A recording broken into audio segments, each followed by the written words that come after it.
Hello, I'm Corinna Howard, and this is the Monday Night Review. Hello, and welcome to episode 77. I hope you're well. I am in my new office again, and hopefully the sound is a bit better because we've actually got some furniture in here this time, so it's not just me sitting in a big empty box. Although my long-awaited for grown-up lampshade that I bought has just arrived. I have a real problem.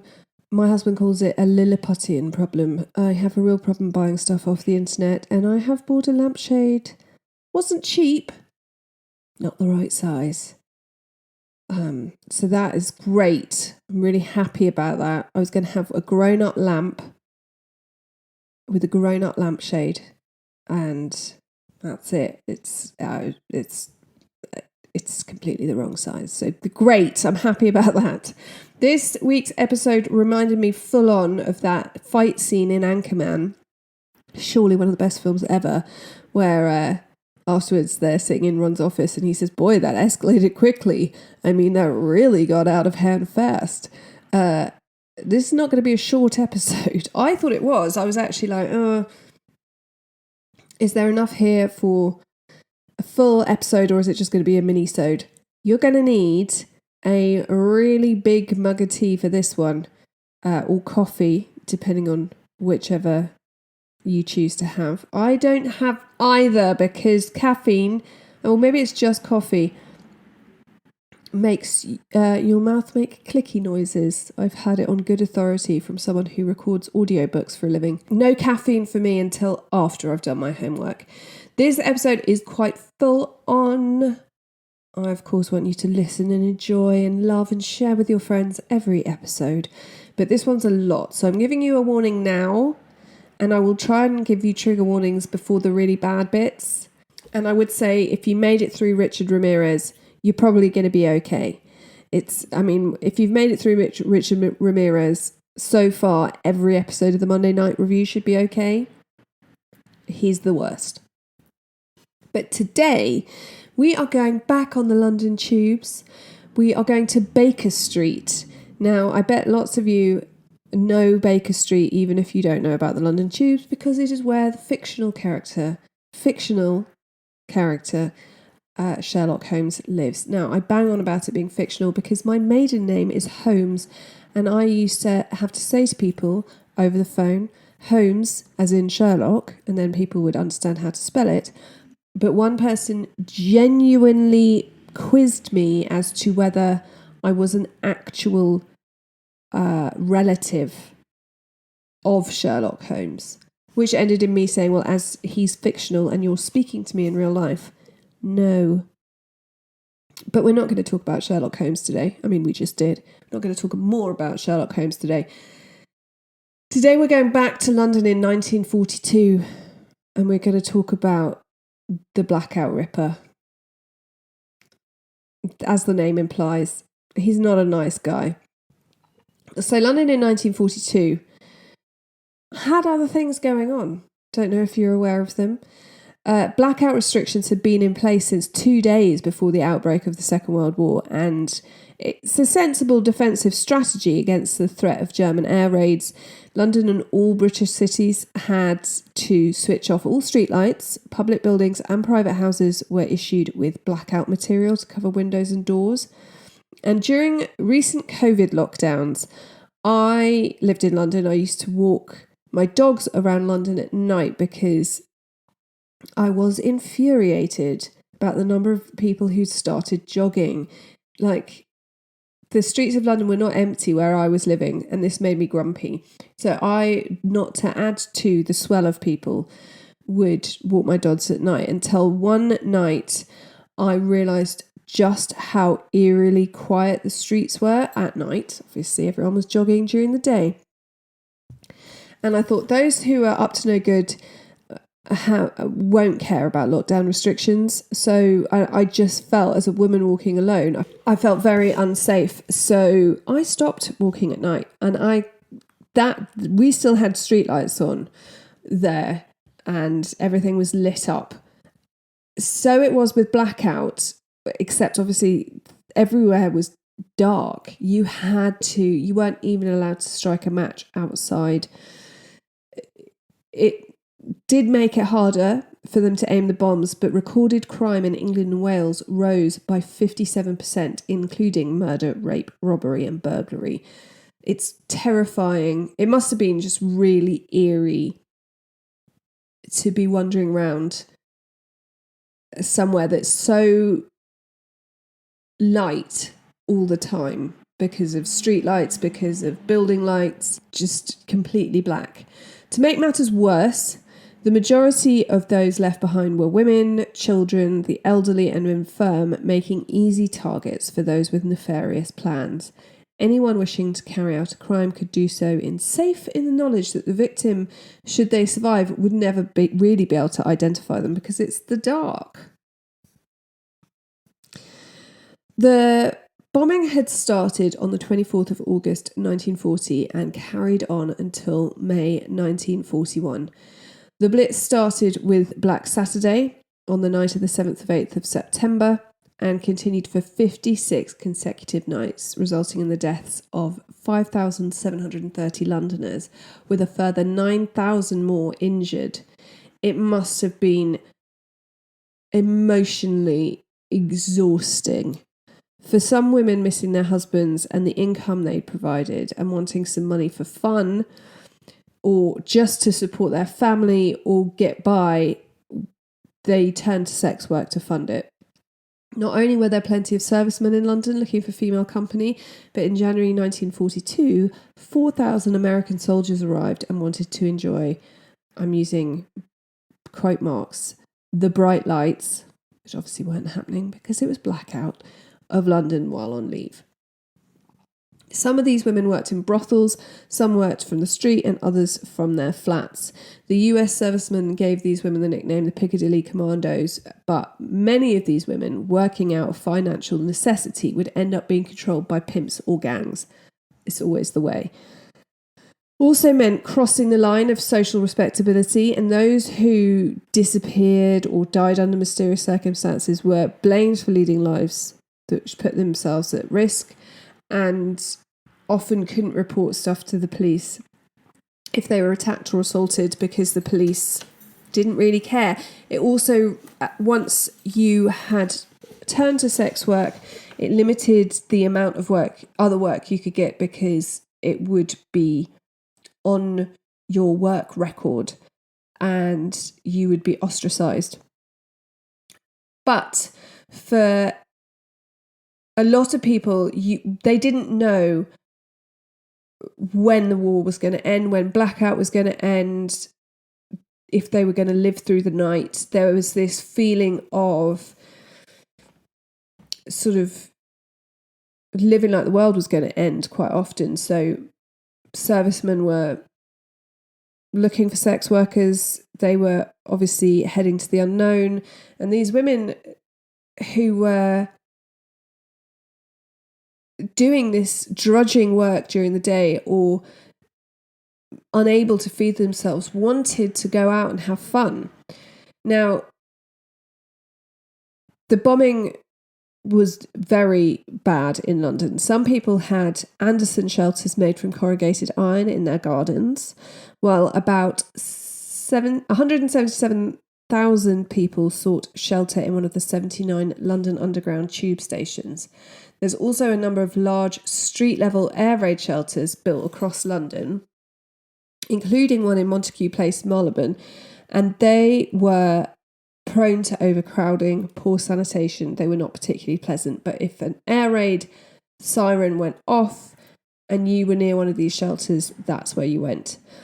It was a strange and terrifying time of people pushed to their limits, living rightfully so as if they would be blown to smithereens before the next day. And among this chaos, a murderer lurked. The nude body of a 19-year-old clerk named Maple Churchyard was found by workmen in a bombed house on the 14th of October 1941. She'd been strangled to death with her own cami knickers, and the pathologist who examined her body noticed the bruising around her neck, showing that her attacker had more strength in his left hand than his right, meaning that her killer was left-handed. Her handbag had been emptied. Several things were missing. I never know how they could be sure that several things were missing, though I guess someone who knew her could have checked. Churchyard had not been sexually assaulted, although it keeps everywhere you read is noted that she frequently had sex with servicemen. We're not sure if that was sex work or non-transactional, and her death is believed to have occurred approximately 9:15 p.m. on the night of the 13th of October. Just 4 days later, on the 17th of October, a 48-year-old widow named Edith Eleanora Humphreys was found lying on her bed in her Regent's Park home. She's still alive. Her upstairs neighbour had locked herself out and had gone downstairs to see if Humphreys had a spare key, and she found the door unlocked, which was unusual, but she could also hear her own dog barking inside. So she pushed the door open further and found Humphreys. When the police arrived, they find the neighbour's dog, which she'd left locked in her own house earlier the day when she went out. The dog was now locked in a cupboard in Humphreys' flat. Humphreys herself had been extensively bludgeoned about the face and head before her assailant had attempted to strangle her and then cut her throat. Humphreys had also suffered a single stab wound to the skull, which penetrated her brain. So, frankly, it's really grim that she's still alive when they find her, because that must have been horrific. Investigators found no signs of forced entry to her home, but several items of jewellery had been stolen. And sadly, she dies shortly after arriving at hospital. Now, these two were seen as isolated incidents. We know that crime was up. Everything is happening at night in the dark. And with the war and bombs and politics, murders of two women wasn't big news. But then on the 9th of February 1942, the body of 41-year-old pharmacist Evelyn Hamilton was discovered by electrician Harold Batchelor in the air raid shelter in Montague Place, Marylebone. Her clothes had been disarranged and her scarf was sort of wound completely around her head. Scuff marks on her shoes and broken sections of mortar scattered near her body showed she'd really fiercely struggled with her attacker. Her skirt had been pulled up to her waist, her underwear pulled below her knees, and her right breast was exposed. Her handbag, which had contained approximately £80, which is a huge amount of money for that time, had been stolen, although some of its contents were found strewn about the pavement outside the air raid shelter, and the bag itself was later found empty by a police officer on nearby Wyndham Street. No fingerprints were recovered from any of her possessions. Her body was eventually identified the next day by her landlady, Catherine Jones, on the 10th of February. The day before her murder, Evelyn Hamilton, who was described as charming and intelligent but not socially confident, had resigned her position managing a Hornchurch chemist and had got the train to London. From there, she planned to travel to Lincolnshire the next day, as she'd been offered a manageress position at a pharmacy in Grimsby. She was last seen alive by a waitress at the Lions Corner House in Marble Arch shortly before midnight. She was drinking a glass of white wine. The Corner House was a popular meeting place for those going out for a night on the West End. It was open for food and drink 24 hours a day, so you could go there at the beginning of your night out, at the end of your night out, and it was always pretty full. The location of her body led investigators to believe that she'd been either accosted or attacked as she'd walked back to her boarding house in the early hours of the following morning. She had limited knowledge of London, and we know it was tricky to find your way around during blackout hours. It seems to me kind of odd that she didn't get a taxi. Maybe she waited and she couldn't find one. We know that she's socially awkward, so it seems unlikely she'd have struck up a conversation with a man, but perhaps she didn't have the confidence to say no to someone who was offering to walk her home. She didn't want to be rude. We all know about women getting into difficulty because they've been brought up to not be rude to people. Luckily, I've always been fairly confident going against that. Hamilton's post-mortem, which is carried out by the Home Office pathologist Sir Bernard Spilsbury, who you may have heard of, it revealed that she'd been manually strangled by a left-handed individual using her own scarf.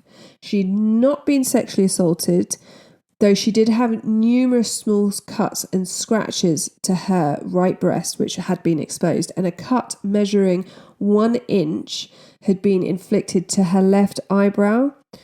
Though her personal belongings were found, they were never able to get fingerprints from any of them, but we know that it is February, so it's possible that the attacker was wearing gloves.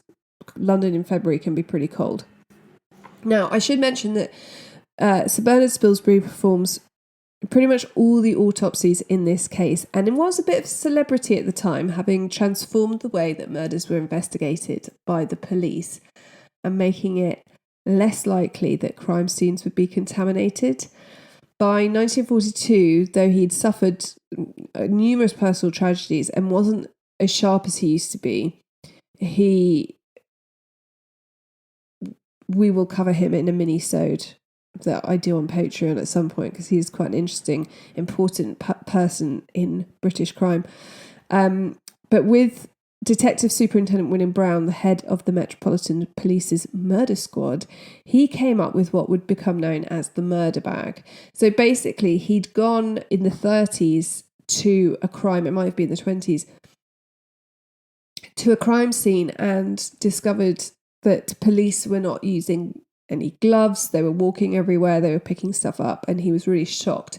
So he developed what became known as the murder bag, which is a kit to be taken to any supposed murder scene, containing rubber gloves, a magnifying glass, ruler, cotton buds, tweezers, evidence, bags, and a compass. So think of it a bit like anyone who's had a baby, when you get to, I can't remember how many weeks it is, and you have to have your hospital bag ready. The murder bag is similar. It's always packed, always ready. And if you think you're going to a murder scene, you take it with you so you don't contaminate the crime scene. And this makes a huge difference in the case of the Blackout Ripper. So shortly after 8:30 a.m. on the 10th of February, so this is all happening really close together, Evelyn Hamilton is found on the 9th. And then shortly after 8:30 a.m. on the 10th of February, 2 men arrive to read the meter for a flat at 153 Wardour Street, and they discover the naked and mutilated body of 34-year-old Evelyn Oatley lying on her bed. Now, this is a trigger warning. This one is unpleasant. She had been beaten about the mouth and chest and then strangled into unconsciousness before a 6-inch cut had been inflicted on her throat, severing her right carotid artery. She would then bleed to death, and Spilsbury, who does the autopsy, thinks that this would have taken about 5 minutes. Oatley's head hung over the edge of her bed.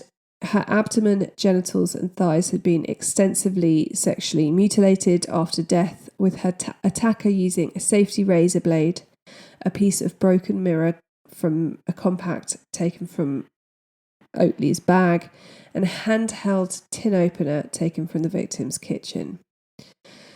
6 of these wounds had been inflicted around her vaginal cavity, the jagged nature of which suggests that they had been inflicted with the tin opener. Oatley had also been sexually violated with an electric torch, which was still protruding from her vagina when she was found.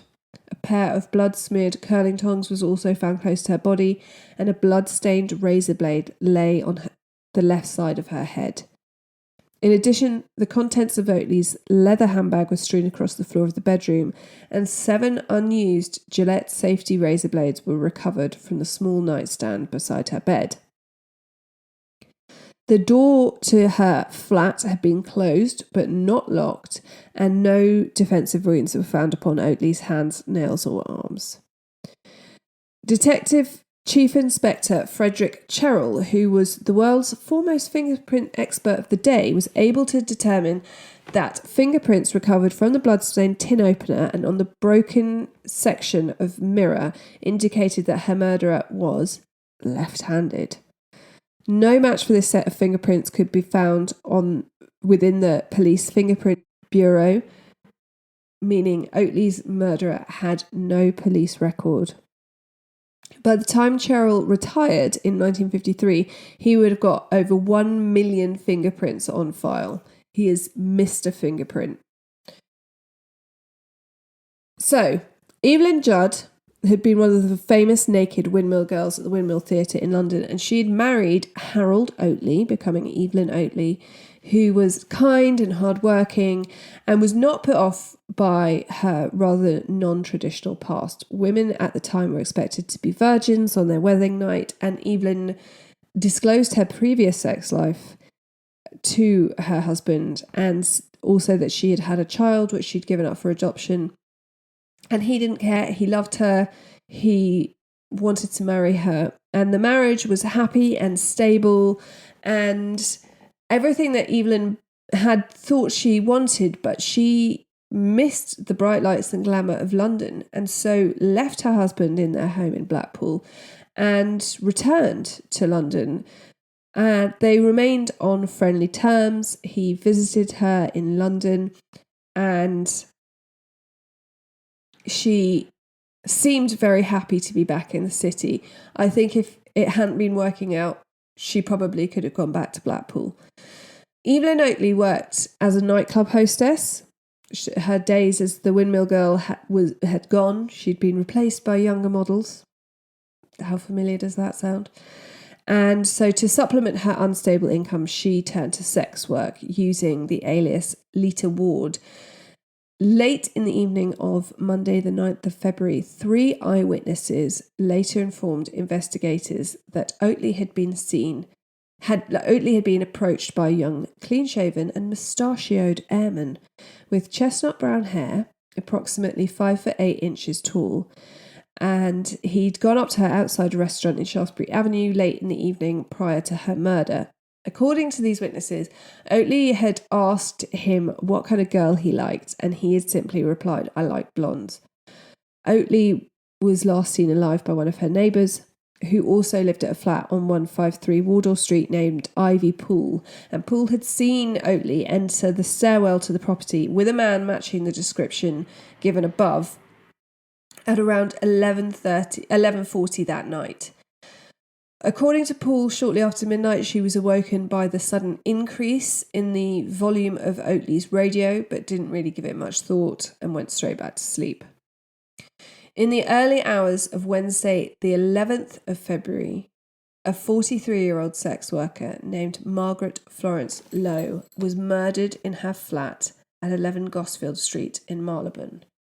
She was last seen alive by her neighbour Florence Bartolini at approximately 1:15 a.m, walking along the corridor to her flat in the company of a man. Bartolini later heard the man leaving Lowe's flat and walk down the corridor onto Gosfield Street, whistling to himself. Lowe's body would remain undiscovered until the afternoon of the 13th of February, when her 15-year-old daughter Barbara visited her mother. A neighbour came out and told her that her mother had not been seen for 2 or 3 days and that a parcel had remained unclaimed outside her door for the same length of time. Lowe was found on her bed beneath the quilts, which were raised to just below her chin. She was on her back with her legs apart and her knees bent upwards. She had been extensively beaten, then strangled to death with a silk stocking which was still knotted beneath the right side of her jaw. Froth was visible around her nose and mouth. So, we know who's going to be examining the body. Forensic pathologist Sir Bernard Spilsbury says that the Injuries inflicted by her murderer were quite dreadful, adding that the perpetrator was a savage sexual maniac who indulged in a wicked lust to perpetrate the most diabolical injuries on the women he killed. The mutilations inflicted on Lowe surpassed the savagery of those her murderer had inflicted upon Oakley, with some mutilations inflicted while the victim had still been alive, though at the point of death. Okay, so we're going to talk briefly about them. So if you want to skip forward a bit, this is the time to do it. Her body had been extensively slashed and mutilated with a variety of implements, including a razor blade, a vegetable knife, a table knife, and a poker, all of which were found protruding from or beside her body. Her abdomen had been opened, exposing her internal organs, which, with one further wound inflicted to the right side of her groin, being a deep gaping wound measuring 10 inches in length. A large serrated bread knife protruded from a wound close to Lowe's groin. A wax candle had been inserted 6 inches into her vagina, and her uterus had been slashed. Spilsbury was able to determine the injuries inflicted on Lowe's body left little doubt that her murderer was the same as had been responsible for the death of Evelyn Oakley. Forensic experts were able to recover fingerprints from the base of a candlestick holder that was on the bedroom mantelpiece, plus a glass tumbler and a half-drunk bottle of Hamilton's oatmeal stout, also found at the crime scene. And the fingerprints on the glass candlestick holder were found to belong to the perpetrator's right hand, indicating that the offender was left-handed, because if you're carrying a candlestick, you do it in your non-dominant hand, so your dominant hand can do things like open doors, etc. Margaret Lowe was a widowed mother of one she was originally born in New Zealand, but had moved to Southend-on-Sea and had been very happy there until the sudden death of her husband in 1932. Lowe had sold the family fancy goods business and enrolled her 7-year-old daughter Barbara in a boarding school and moved to London. Now, I've read there's loads of people speculating as to why she did this. I think probably she felt that it was the most secure thing she could do for her daughter as a single woman.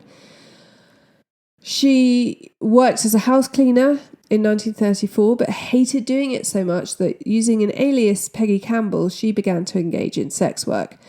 She had done it before her wedding and was comfortable with the work and actually preferred it to cleaning, so that's what she decided to do. Every third weekend, Barbara would travel to London from Southend via train to visit her mother, and they would go to basically live the London life. They would go to social events, they'd go to the cinema, they'd see local landmarks and have a lovely mother-daughter time. Then on the Thursday, the 12th of February, a man stopped 25-year-old sex worker Catherine Mulcahy in Regent Street. Now, Mulcahy was working under the name Kathleen King, and she agreed to take him to her flat in nearby Southwark Street. The two went to her flat via taxi, and he had paid her the agreed fee of £2, which in advance. And upon entering her flat, Mulcahy lights the gas fire and begins to remove her clothes. But the floor is freezing cold, so she leaves her boots on, and the decision to leave her boots on would probably save her life. She later stated that a strange smile appeared on the man's face as she removed her clothing, lay on the bed and beckoned him to join her. He removed his clothes, then approached Mulcahy, clambered on top of her, slammed his knees into her stomach and attempted to strangle her as he pinned her body to the bed with his own weight. Mulcahy fought her attacker, kicking him in the stomach with her boots and breaking free of his grasp because he fell off the side of the bed onto the floor, and she was able to run screaming from her flat to the house of her neighbour. Possibly as a means of deterring Mulcahy from reporting the assault to police, though it would be a rare thing for a sex worker to take a tale of abuse to the authorities. The man partially dressed himself before approaching the neighbour's flat and giving her a further 8 £1 notes, stating, "I'm sorry, I think I've had too much to drink this evening." She is repeatedly shrieking her belief that he's a murderer, and he grabs his coat and flees, but doesn't realise that he's left his RAF webbing belt at her address. And despite knowing that she was in for a certain amount of discrimination, Mulcahy decides to report the assault to the police. So this was clearly not a man with a kink. She obviously felt he had only one intention, and so she goes and reports this to the police. But this man is not done. For many murderers or abusers, this close call would have been quite enough for one night. But shortly after his assault on Mulcahy, the attacker encounters 32-year-old Doris Jouanet, who also goes by the name of Olga. Jouanet was last seen alive at approximately 10:20 p.m. on the 12th of February by her friend Beatrice Lang, with whom she had drinks at a cornhouse tea room. As usual, Jouanet was immaculately dressed. Fashion was really important to her, and looking well turned out was her thing. And according to Lang, Jouanet said she was going off to meet a regular client who she referred to as the captain. The two then parted company on Oxford Street, and shortly after, Jouanet met a man who presumably propositioned her and made her an offer that was better than her going off to see her regular. She accepted his proposal and took him to her 2-room ground floor flat at 187 Sussex Gardens in Bayswater that she shared with her husband Henry, who was the manager of a hotel in Sloane Square and often had to spend the night there. The following evening, when Henry returned to the flat, he called for his wife but was met with silence, which was very unusual. He then found the bedroom door locked.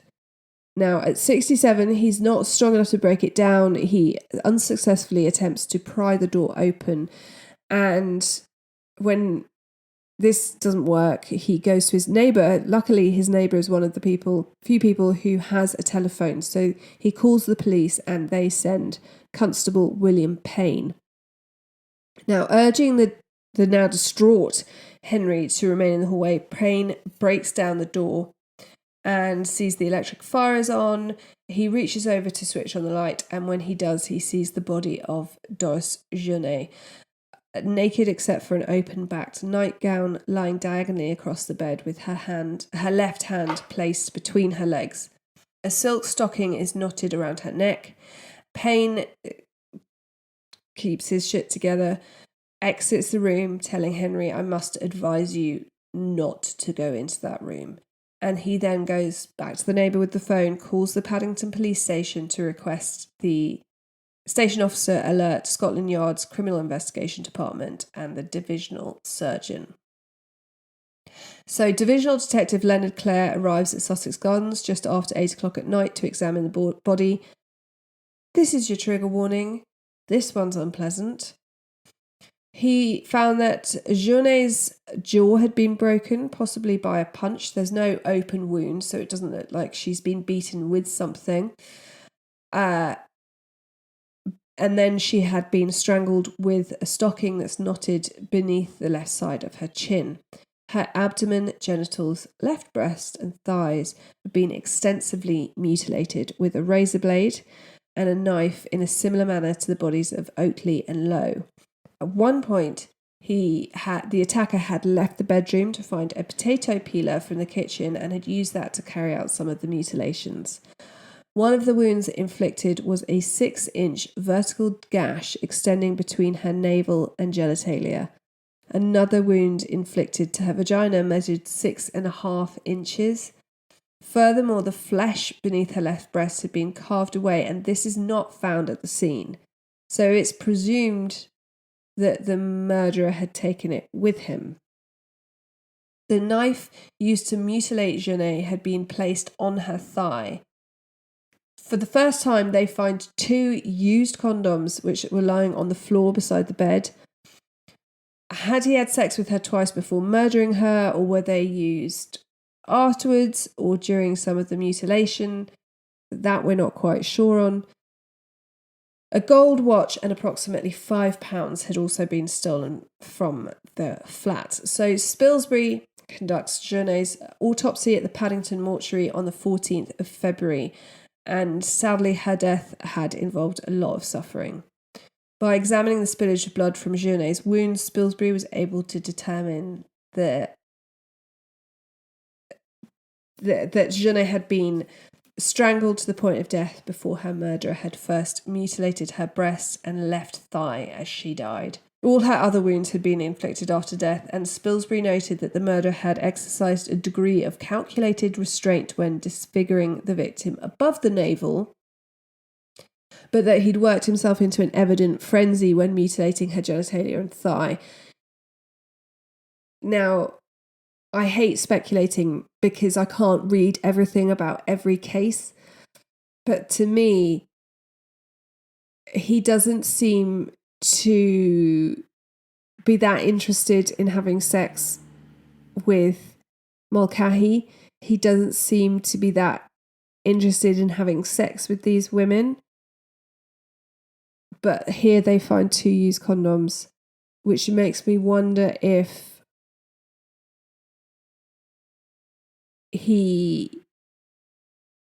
we will know later that this perpetrator has problems getting an erection. So I wonder if for him the mutilation is the thing that is sexually arousing, and therefore he's sort of escalated to this point where he's aroused enough with Jeunet. I could be completely wrong. Now, Doris Jeunet was known to only occasionally resort to sex work, and it's unknown whether her husband knew about it. She'd been born out of wedlock, her mother had died shortly afterwards, and she had turned to sex work at an early age. She had married her husband, who had been a client of hers, in November 1935 when she was 30 and he was 60. And he was really well off. She had a lovely life and everything was fine.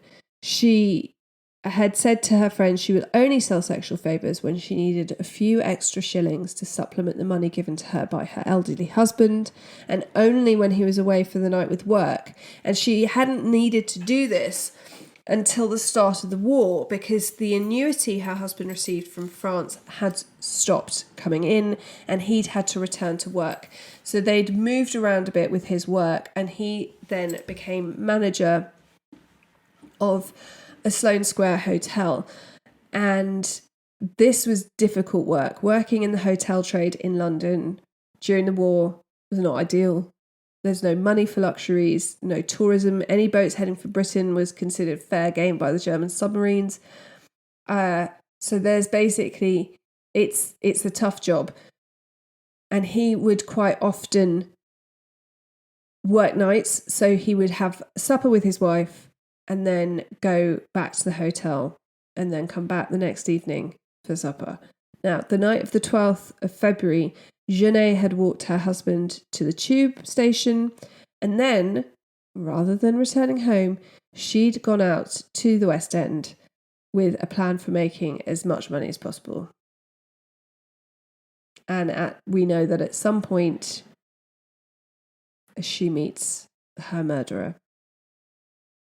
Because the bodies of both Lowe and Jeunet were discovered just hours apart on the 13th of February and were soon linked to the murder of Evelyn Oatley, the press soon dubbed the attacker the Blackout Killer. The murders became national headlines. Now, a ripper was a tool used by a roofer, which then got turned into ripping old slates, which is slang for the murder of sex workers when Jack the Ripper was doing his thing in Whitechapel. And it wasn't long before this was also being used for the Blackout Ripper. But he was about to make a huge mistake. On the evening of the 13th of February 1942, a young married woman named Margaret Hayward met a man in Piccadilly. After sharing a drink and a sandwich at the London Trocadero, the two walked in the direction of Haymarket. Hayward later stated that at this point the man became unpleasantly forward. When they were nearing Piccadilly Circus, he forcefully pushed her into a doorway and started groping her waist as he attempted to persuade her to accompany him to a nearby air raid shelter. Now, if you know Piccadilly Circus now, it is possibly, I would go to say, the brightest place in central London. But it must have been completely dark and blacked out. So this would have been terrifying. Hayward consented to giving him a single kiss, probably hoping that would be enough to get rid of him, before saying she didn't know of any nearby air raid shelters and saying, in any case, I wouldn't go in one with you. The man then began fondling Hayward, who slapped his wrists and pushed his hands away from her body and was trying to leave. And in response, the man seized her by the throat, pushed her back into the doorway, and then strangles her to unconsciousness as he repeatedly muttered the words, "You won't." The man then started going through her handbag, but luckily for Hayward, 18-year-old delivery boy John Shine was going past carrying bottles of drink to the nearby Captain's Cabin pub. He heard the scuffle sounds and thought there was a fight going on and went to see what was happening. And he even broke blackout rules and lit a match, which surprised the offender, who ran from the scene, but left his RAF issue gas mask and haversack in the doorway. Shine, who noticed women's feet sticking out from the doorway, immediately ran to her assistance. She regained consciousness but was obviously really shocked. Her skirt was pushed up around her waist and her face was bloodied. And Shine offers to take her to the hospital, which is about 2 miles away. And on their way, they meet Metropolitan Police Constable James Skinner, and he suggests that the two accompany him to West End Central Police Station to provide a witness statement. And then she would go on to the hospital. Before giving his witness statement at the West End Police Station, John Shine hands over the gas mask and haversack to the investigators, explaining he'd recovered them from the doorway where he'd found Hayward. And the items... And Hayward confirms that they belonged to her attacker. A detective sergeant named Thomas Shepherd noted the RAF regimental number 525987 printed on the inside of the haversack and immediately contacted the Royal Air Force Police, who in turn contacted a regiment in Regent's Park. A staff sergeant quickly ascertained the gas mask and haversack had been issued to Gordon Frederick Cummins, with the staff sergeant adding Cummins was not in his billet. Gordon Frederick Cummins was born in New Earswick, North Yorkshire, on the 18th of February 1914. His father had been an army medic before being medically discharged in 1919 and going on to run a school for troubled children. His wife Amelia stayed home to look after Gordon and his 3 siblings, and Cummins went to a good school. He had his loving parents, and he left school at the age of 16 with a diploma in chemistry. He went on to the Northampton College of Technology, where he'd eventually drop out. He never really liked working very hard. He liked chatting, which is fine. He worked all over the country. As an industrial chemist in Newcastle, he was fired. A tanner in Northampton, fired for poor timekeeping, and ended up in London in 1934 as a leather dresser in a clothing factory. When he arrived in London, he became more ambitious. He wanted to live a more glamorous life. And though his family had been relatively well off, it was not enough for him. And he went around saying that he was the illegitimate son of a peer who paid him an allowance. So though he worked in a clothing factory by day, in the evenings he would go to hotel bars and clubs in the West End rather than going to the local pub. He basically lived two separate lives and was soon introducing himself as the Honourable Gordon Cummins and changed his accent accordingly. He would steal and embezzle, and he bragged to his colleagues about his sexual conquests. He sounds unbearable. And his glamorous nightlife would take its toll, and once again he's fired for his timekeeping, and he moves in with his brother in Bayswater. When the government decides to treble the number of military aircraft in 1935, Cummins decides to join the RAF, and he initially trains as a rigger, but he is popular with his superiors. He seems to work well, but he's unpopular with his fellow servicemen because he's always banging on about being the illegitimate son. I think it escalates as well to the extent that then he implies that he's the illegitimate child of minor royalty. And he gets given the derogatory nickname, the Duke. On the 28th of December 1936, Cummins marries 21-year-old Marjorie Stevens at Paddington Registry Office. They had met in May that year at the Empire Air Day, which was an event to show the public the everyday work of the RAF and basically make people enthusiastic about the RAF and raise money for the RAF Benevolent Fund. Stevens was the secretary of a West End theatre producer, which no doubt appealed to Cummins. And he was posted all over the UK and Cornwall, and she, I believe, stayed in a flat that they rented in Southwark. So in Cornwall, Cummins is suspected of stealing £35 worth of jewellery, though the police were never able to link it to him, but he's basically steals a lot. Ever ambitious and wanting the glory, Cummins decides he wants to be a Spitfire pilot, and by January 1942, having accrued over 1,000 hours of flight experience, he appears before the Royal Air Force Selection Board to take the aviation exam. His exemplary performance earned him a transfer to the Aircrew Receiving Centre in Regent's Park, where he would be stationed with 300 other men, and he's ordered to report for duty at 10 a.m. on the 2nd of February 1942. On Sunday, the 8th of February, Cummins left an RAF establishment in St John's Wood to visit his wife at the flat they rented in Southwark.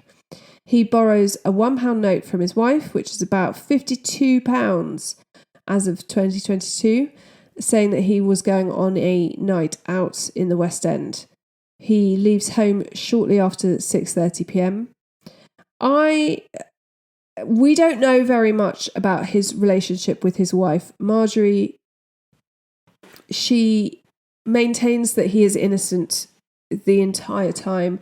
She is distraught at his trial, spoiler alert, and clearly loves him. They've been married for 5 years, and that just seems weird to me that if your husband is living at barracks and you are in a flat and he's been travelling around and there is a war on and he is going to train to be a pilot, why is he going out by himself? That's a lot of money to be going out to spend on himself.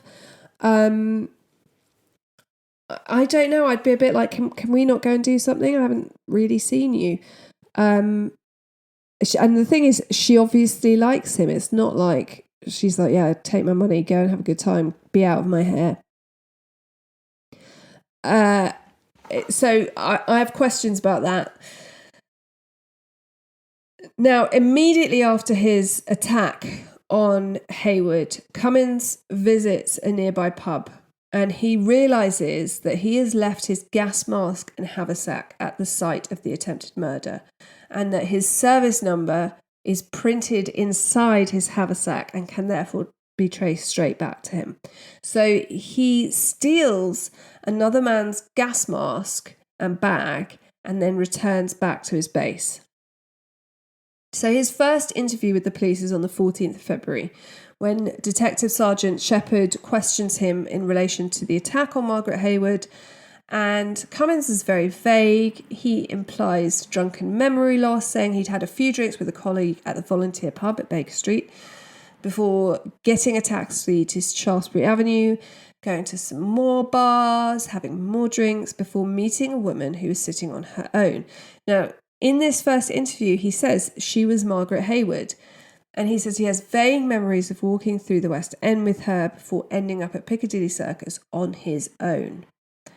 He then looks at his watch, realises that he's late to be back to his barracks, so he hails a cab. When Detective Sergeant Shepherd puts it to him that he attacks Hayward, he says he's got no recollection of it, but wanted to apologise to her. He offers to pay her compensation. And Shepherd notices that he's got cuts and grazes on his knuckles of his left hand. And Cummins says that he got these from working on an aircraft engine. But either way, it implies that he is dominant with his left hand. He is then arrested on suspicion of causing grievous bodily harm to Margaret Hayward and is remanded in custody. With Cummins locked up, they are able to search his billet. And what they find there would confirm that they have in fact just caught the Blackout Ripper. They see that the log book for men signing in and out is basically a load of rubbish. Men would sign each other in and out. It's also filled out in pencil quite often, so that can be doctored. They also find a fire escape next to where the beds are, so they can sneak in and out undetected. So in terms of evidence, the logbook has little relevance, though it would of course go to show that Cummins' alibi of being in his billet wouldn't hold water. In his personal possessions, they find a fountain pen with the initials of one of the 3 dead women on it, mortar chippings matching those at the air raid shelter where Evelyn Hamilton's body had been found, and it's that's found in his haversack and in the turn-ups of some of his trousers. 2 of the £1 notes given to Catherine Mulcahy by her attacker after his attempted strangulation had been given to Cummins as part of his wages on Tuesday the 12th of February. And he also had Margaret Lowe's silver cigarette case on him when he was arrested. He obviously doesn't know that they've got all of this stuff on him. A lineup's arranged with Mulcahy and Hayward present to see if they can recognise their attackers. Now, Mulcahy is unable to identify him. She says only that Cummins' eyes match those of her attacker. Remember, all taking place in blackout. Hayward, on the other hand, immediately and without hesitation identifies Cummins. He's now changed his story and said that another airman had intentionally taken his bag and gas mask and planted them at the scene after the attack. So completely now he doesn't know who Hayward is. Whatever he says doesn't matter. They have found personal belongings of the women who have been murdered on his possession, and there's no way he could have done that without being guilty. His fingerprints are found to match those on the piece of broken mirror found at Evelyn Oatley's murder scene and on the tin opener at the Journée scene. So Cummins is taken into custody at Brixton Prison and then formally charged with the murders of Evelyn Oatley, Margaret Lowe and Doris Journée. Later, he would also be charged with the murder of Evelyn Hamilton and the assaults on Catherine Mulcahy and Margaret Hayward, and would stand trial at Old Bailey on the 24th of April 1942. Now, initially he was only charged with the murder of Evelyn Oatley, and this is the crime for which they have the strongest evidence. They've got fingerprints on 2 separate items of the crime scene, and the evidence for the other murders is circumstantial. You know, they've got people saying it's probably with, you know, as far as they can tell, it's the same perpetrator, etc. The evidence if he was tried for all of the murders, they'd have to go through all the evidence, and they were concerned that the fact that some of it was circumstantial would detract from the really good evidence they had for the Evelyn Oatley murder. So they charge him with that at first. And Cummins' wife is present. He is completely unaffected by all of this. He smiles and waves at her throughout his trial. She cannot believe her husband is guilty. She doesn't believe he's guilty until the end. And Spilsbury would give evidence that the crimes had all been committed by a left-hand man. They had Cheryl was there and being interviewed about the fingerprints, which was new, but he said he would stake his reputation that the fingerprints found at the scene could only belong to Cummins, and Cheryl's reputation was such that there is no arguing with this. The jury took just 35 minutes to return their verdict, guilty of murder, and Cummins is sentenced to be hanged. He maintains his innocence, his wife becomes hysterical, and Gordon Cummins is driven to Wandsworth Prison to await execution. The other murders and the 2 attempted murders remain on file, meaning a judge could revive these cases if he needed to without it going fully to trial. As he'd already been sentenced to death, they've believed it's no point to go through the further expense of more of court appearances for these, as if he was found guilty, he would again be sentenced to death. He would never confess, never help the police despite having numerous opportunities to do so, and in court would consistently plead not guilty. He appealed, as is his right, but there was really no case for the lawyer to use, and it was dismissed. Gordon Frederick Cummins was executed on the 25th of June 1942 at Wandsworth Prison. He was given a glass of brandy and walked calmly from his cell to the scaffold. The executioner was Albert Pierpoint, who will no doubt feature many more times in the cases we'll cover. And that is the end of Gordon Cummins. Notably, as soon as he was caught, these specific murders ceased. What makes him particularly creepy is that he doesn't have the usual background that you would expect. A lot of times when we talk about violent murderers or serial murderers, you talk about head injuries, abusive homes, neglectful parents. He had money, he had caring parents, he had a wife who loved him up until the end. And we don't know, because he never spoke to the police, he never admitted his guilt.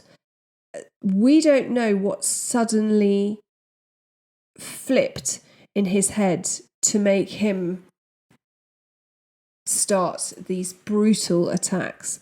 The murders of Maple Churchyard and Edith Humphreys in October 1941 are not officially attributed to Cummins, though for me they really fit with the escalation that one would expect, and that shows from his first murder to his last murder, they get more sexually explicit, they get much worse, much more brutal. And I don't think you go straight from no history of violence, no police record, his wife was shocked, so he's not been doing anything like this at home, to suddenly murdering someone that brutally. And I think that the strangulation and non-sexual element would imply that would be where he began. When the October murders occurred, Cummins was stationed in Culloden in Wiltshire, but when he was on leave, he would frequently go to London and stay at the address of his brother, in St John's Wood, near to where these bodies were found. But because of the dodgy record keeping, nobody's been able to confirm whether he was actually on leave on those days, and his family don't believe he was guilty. So I don't think they were that forthcoming with information. But yeah, he is really grim. Those poor women who suffered horrible fates. And of course, he's not as well known as Jack the Ripper. We know who he is, but I'm surprised he's not talked about more, because his acts are completely atrocious. And in such a flurry of a few days, those final ones, during such a time of trouble for everyone. Oh, that is the story of the Blackout Killer, Gordon Cummins. I hope you enjoyed it. I hope it wasn't too horrendous. Ugh. As always, I love to hear from you, so please email me at themondaynightrevue@gmail.com. You can come and join the Patreons.